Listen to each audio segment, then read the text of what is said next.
अस्सलाम वालेकुम रहमतुल्लाहि व बरकातहू। खुदा से दुआ गो हूँ कि तमाम हुसैनी मौलाई आफ़ियत खैरियत से होंगे। अल्लाह पाक तमाम हुसैनियों को कोई गम न दे सिवाय गम हुसैन अलैहिस्सलाम के।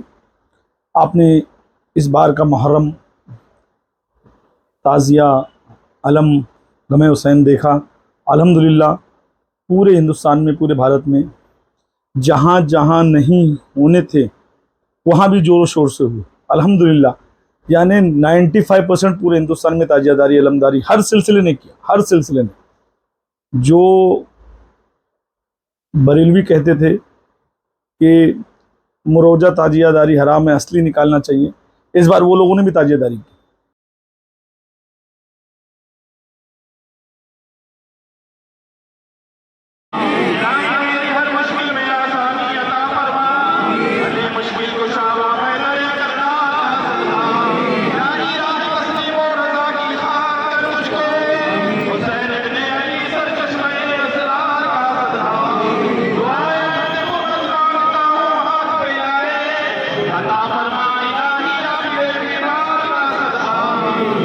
यही नहीं कि एक मौलवी को आग लग गई, यही नहीं कि एक जो नासबी सिफत थे उन सभी को आग लग गई, जो नासबी सिफत थे उन सभी को आग लग गई। जो हमने जोश इश्क में ज़बान से अपनी कह दिया हुसैन। तो अल्हम्दुलिल्लाह ये मौला हुसैन अलैहिस्सलाम का करम है कि औलिया अल्लाह के दीन पर वापस से लोग चल रहे हैं, मसलकों और फ़िरक़ों से तौबा कर रहे हैं। अल्लाह पाक का करोड़ों शुक्र है। उलमा बैठे हैं, ये ताजिया शरीफ है करबला शरीफ का। सुभान अल्लाह। मैं कहता हूं इसको अगर कोई नाजायज हराम साबित करे, हराम कहे, 11 लाख का इनाम है। अगर किसी अम्मा मौलवी की दम में हो साबित कर दे कि ये हराम है। सुभान अल्लाह, सुभान अल्लाह। और फैसला फतावा रज़विया से होगा। नारे तकबीर, हक हुसैन, हक हुसैन, हक हुसैन, मुस्तफा के नूर ऐन, फातिमा के दिल का चैन। हमने एक वली की ज़ियारत की, वली को देखा, खुदा याद आया। वो वली खुदा की निशानी। सीने पे हाथ रख के बोलो कि मुहर्रम की 9 तारीख को जब तुम ताजिया देखते हो तो कौन याद आता है? कौन याद आता है? तो निशानी देखो, अलम याद आए अब्बास। सुभान अल्लाह। नाराए तकबीर, नाराए रिसालत। देखो पंजा याद आए पंजातन। सुभान अल्लाह।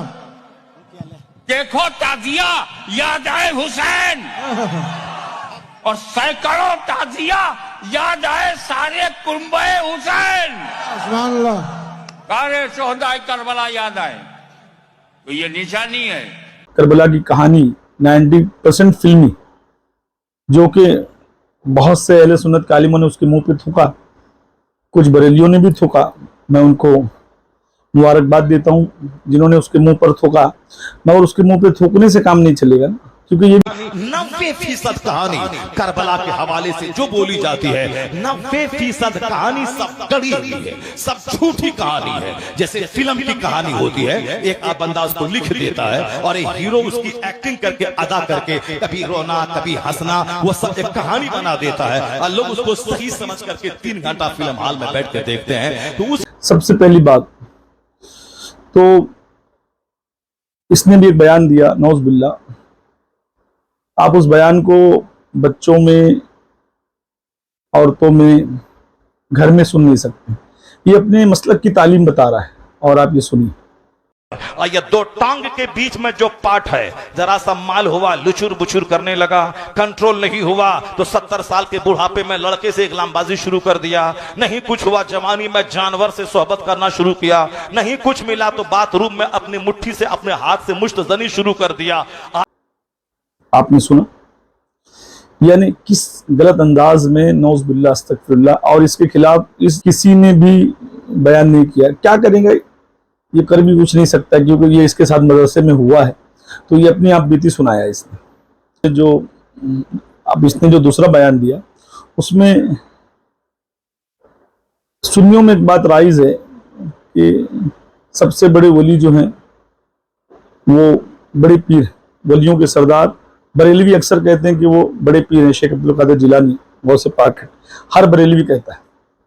مگر اس سڑے یار نے ولیوں کے سردار کو ہی بدل دیا اور یہ کھلی غوث پاک کی گستاخی کیا، کھلی شیخ عبد القادر جیلانی کی گستاخی کیا، مگر اس پر کسی نے اف تک نہیں کیا. اس نے کہا ولیوں کے سردار مولانا اختر رضا خان، یہ ابھی جن کا تیسرا یا دوسرا عروس کچھ منایا جا رہا ہے.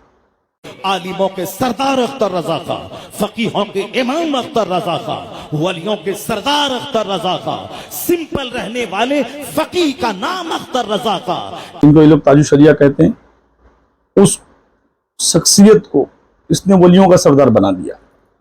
اب یہ خلم خلا بڑے پیر شیخ عبد القادر جیلانی کی گستاخی ہے کہ نہیں، مگر اس کے خلاف کسی بھی بریلوی نے منہ نہیں کھولا.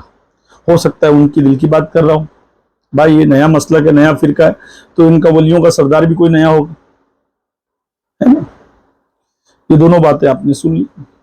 ایک طرف تو وہ لہجہ استعمال، وہ باتیں جو مدرسے میں اس کے ساتھ گھٹی ہیں، ساری گھٹنائیں وہ بیان کیا جو بہن بیٹیوں کے سامنے بیان نہیں کیا جا سکتا.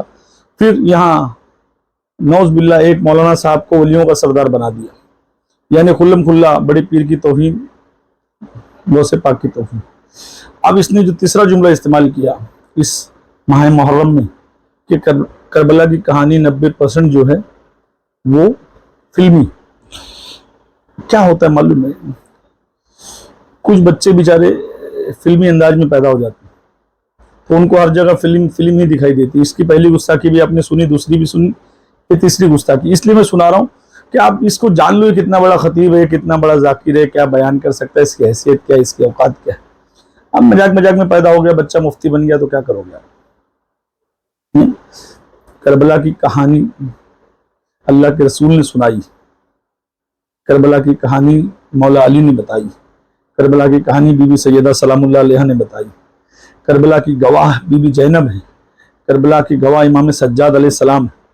اور اگر کربلا کو 1% بھی کوئی غلط کہے تو اس کے دل میں بغض آل رسول ہے، بغض امام حسین علیہ السلام ہے، بغض اہل بیت ہے. اللہ کے رسول کی حدیث کے مطابق یا تو حیزی ہے، یا تو حرامی ہے، یا تو منافق ہے.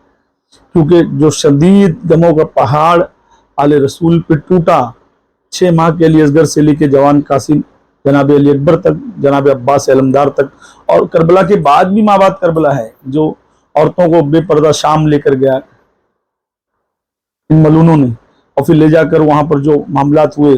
اس کے بعد بی بی زینب سلام اللہ علیہ کا خطبہ، امام سجاد علیہ السلام کا خطبہ، اذان ہونے لگی تو امام سجاد نے کہا کہ دیکھ لیں اس میں ابھی بھی ہمارے نانا کے نام، تمہارے نہیں. یزید کا صرف یہی بد کرداری کا مرحلہ نہیں تھا. اس کربلا کے صحرا کے اندر یزید نے جس طرح امام حسین رضی اللہ تعالیٰ عنہ کو شہید کیا اور حضرت امام حسین کے خاندان کو شہید کیا، جب مدینہ المنورہ پر یزید نے مسلم بن عقبہ کو مقرر کیا، جس کو بزرگوں نے مصرب بن عقبہ کہا ہے، تو اس کو کہا 3 دن تک مدینے کا حرم تمہارے لیے حلال ہوگا، جو چاہو تم کرنا، اور شامی فوجوں کو اجازت ہوگی. تو وہاں بھی انہوں نے 10,000 تابعین اور 700 صحابہ کو شہید کیا. حضرت ابو سعید خدری رضی اللہ تعالیٰ عنہ گھر سے باہر نکلے، کافی بوڑھے ہو چکے تھے، تو انہوں نے حضرت ابو سعید خدری کو پکڑ لیا. کہا تم کون ہو؟ کہا مجھے ابو سعید خدری کہتے ہیں. تو کہا ہاں تمہارا نام سنا ہے، اور داڑھی سے پکڑ کے کھینچا اور کہا کہ ہے تمہارے پاس جو ہمیں دو. تو کہا کہ میرے پاس تو کچھ بھی نہیں، میں تو فقیر آدمی ہوں. تو ان کے گھر ان کو لے گئے تو 2 کبوتر رکھے تھے حضرت ابو سعید خدری نے، تو وہ کبوتر لوٹ کے لے گئے. تو ایک خاتون کے ابھی بچہ پیدا ہوا تھا، اور قابلہ نے، داہیہ نے وہ بچہ ماں کی چھاتی پہ لٹایا، اور وہ ماں کا پہلا دودھ پی رہا تھا. تو یہ جا کے کہنے لگے نکالو تمہارے پاس جو کچھ ہے، جو کچھ ہے وہ ہمیں دو، ورنہ تیرے بچے کو نہیں چھوڑیں گے. تو ماں بچے سے مخاطب ہو کے کہتی ہے، ابھی بچہ پیدا ہوا ہے اور ماں سے پہلا دودھ پی رہا ہے، کہ بیٹے اگر میرے پاس کچھ ہوتا، وہ قیمتی سے قیمتی چیز بھی ہوتی، تیری جان کے لیے قربان کرتی، لیکن اس وقت میرے پاس کچھ. اور ملونوں ایک بات یہ سمجھ لو، تمہارے سمجھنے کے لیے سمجھا دوں، شمر کی اولادوں، یزید کے نالائق بچوں، ہے نا، لعنتیوں، बहुत गौर से सुनो, यजीद का बेटा माविया खुद कह रहा है कि मेरे दादा यानी माविया और मेरा बाप यजीद कब्र में अपने किए की सजा भुगत रहे हैं और मैं इस कुर्सी पे लानत मारता हूं। ये हवाला अहले सुन्नत की किताब का डाल रहा हूं, है ना। अब तुम्हारे नजदीक तो यजीद भी अमीरुल मोमिनीन है। मौलाना अहमद रजा खान साहब ने लिखा यजीद को भी बुरा ना कहो, वो मुसलमान है। तो तुम्हारा अकीदा ही यही है। यजीद पे लानत के बारे में आजकल बात की जा रही है, उसका क्या जवाब है? क्या अहले सुन्नत लानत भेजते हैं यजीद पे? हमारे बड़ों ने अगर भेजी है तो हम भी भेजते हैं, अगर उन्होंने नहीं भेजी तो हम भी नहीं भेजते। मुझे मौक़िफ़ दे देना, मुझे क्या पता। हमारे देखें, इमाम आजम अबू हनीफा के नज़दीक इस पर सुकूत का इख्तियार किया गया। अच्छा। तो इमाम आजम से बड़ा तो मौलवी कोई नहीं है। अच्छा। ना इनसे बड़ा कोई मुहद्दिस है। इसके बाद एक सवाल है चौथा, क्या यजीद को हजरत अमीरुल मोमिनीन यजीद रहमतुल्लाह अलैह कहना जायज है? तो मेरी इस बारे में जो राय है और इससे है ना, अब जो लोग इसके ऊपर से अपना दामन छुड़ा रहे हैं, ये उसका जाती बयान, इससे हमारा कोई लेना देना नहीं। ये बहुत पुरानी तुम्हारी आदत है, चुपके से बयान दिलवा दो, बाद में जब उसकी गिरफ्त होए, पकड़ होए तो बोलो उससे हमारा कोई लेना देना नहीं, उसका जाती बयान। तो हर आदमी का अपना जाती बयान ही होता है, मगर वो जुड़ा तुम्हारे मसलक से, नए मसलक, नए फिरके से, जिसको तुम मसलक के आला हज़रत कहते हो, मसलक के मौलाना अहमद रजा कहते हो, जिसको फिरके बरेलिया कहा जाता है, उस फिरके से वो मुफ्ती जुड़ा हुआ है ना। तो खुदा के वास्ते तमाम अवाम अहले सुन्नत से हाथ जोड़ के अपील है कि औलिया अल्लाह के दीन पर रहें, औलिया अल्लाह के मसलक पर रहें। इमाम अहमद बिन हम्बल जिनका सन वफात 241 है, ये हजरत गौस सकलैन का इमाम है, बुखारी का उस्ताद है, मुस्लिम का उस्ताद है, तिरमिज़ी का उस्ताद है, इब्न माजा का उस्ताद है, अबू दाऊद का उस्ताद है, बाज़ का बराह रास्त उस्ताद है, बाज़ के उस्ताद का उस्ताद है। इमाम अहमद बिन हम्बल पहला बंदा है जिसने यजीद को बरसरे मैदान काफिर कहा। जिसने कहा जान दी हुई है उसकी, वो वापस देनी है, अमानत है। तो मैं हुसैन के कातिल को, हसन के जहर दहिंदा को, अहले बैत को कैद खानों में रखने वालों को, यजीद को और यजीद की संगत को मैं किसी तरह मुसलमान नहीं समझता। करबला में नबी से इंतकाम लिया गया, करबला में ख़ानदान नबी पाक अलैहिस्सलातु वस्सलाम को ख़त्म किया गया, करबला में वो अमल किया गया जो अमल दुनिया में किसी फ़िरौन ने नहीं किया, वो अमल किया गया जिस अमल का इजहार यजीद ने इस तरह किया कि वो ये कहता रहा, शराब को यजीद ने हलाल करार तो दे ही दिया था और ये कहता था कि अगर दीन मोहम्मद में हराम है तो हम तो दीन ईसा के हवाले से उसको पिएंगे। और इसी तरह उसने कहा था, इब्न ज़बारा का शेर पढ़ रहा था, वो ये कहता था, लस्तु मिन जुंदुबिन इल्लम अंतकिम मिन बनी अहमद मा काना फ़अल। अहमद ने नौज़ुबिल्लाह यानी हज़रत अहमद मुश्तबा मोहम्मद मुस्तफ़ा सल्लल्लाहु अलैहि वसल्लम ने बदर में हमारे बड़ों के साथ जो कुछ किया, अगर आले अहमद आले मोहम्मद से मैं उसका बदला न लेता तो मैं जुंदुब की नस्ल से न होता। ये था वो खबीस और मुजरिम जो दुश्मन इस्लाम, दुश्मन रसूल, दुश्मन अहले बैत। और ये वो हक़ाइक़ हैं जिन हक़ाइक़ को इब्न जरीर भी, इब्न मुंदिर भी, इब्न अबी हातिम भी, हाकिम नैशापुरी भी और तबरानी भी मुख्तलिफ हैसियतों से और मुख्तलिफ औलिया अल्लाह के तरीके पर रहें। और अल्हम्दुलिल्लाह ये लोगों ने कहा कि ताजियादारी कहाँ कहाँ हुई, अगली वीडियो मैं उन हिंदू भाइयों की बताऊंगा जिस गांव में कोई मुसलमान नहीं, जहाँ ताजियादारी होती है महाराष्ट्र में, पूरे हिंदुस्तान में, और जिस तरीके से ताजियादारी हुई इंशाअल्लाह उस पर बयान करूँगा अगली वीडियो। और उसके बाद ताजियादारी के हक़ में जो औलिया अल्लाह के सबूत हैं वो इंशाअल्लाह मैं पेश करूँगा। बहुत से लोगों ने कहा कि बाबूजान औलिया अल्लाह के सबूत के साथ एक वीडियो बनाई, वो भी इंशाअल्लाह बनाऊँगा। और ताजियादारी ता क़यामत होती रहेगी, गमे हुसैन होता रहेगा, याद हुसैन होता रहेगा। करबला वालों के दुश्मनों को इसी तरीके से नंगा किया जाएगा। और तीसरी वीडियो जो मेरी बनेगी, यजीद लानती को यजीद बनाया किसने, क्योंकि सलमान हज़री का एक बयान आया है जिसमें वो उसके बाप को यजीद के दामन से बचा रहा है। तो इंशाअल्लाह मैं हवालों के साथ जवाब दूंगा। और अस्सलाम वालेकुम।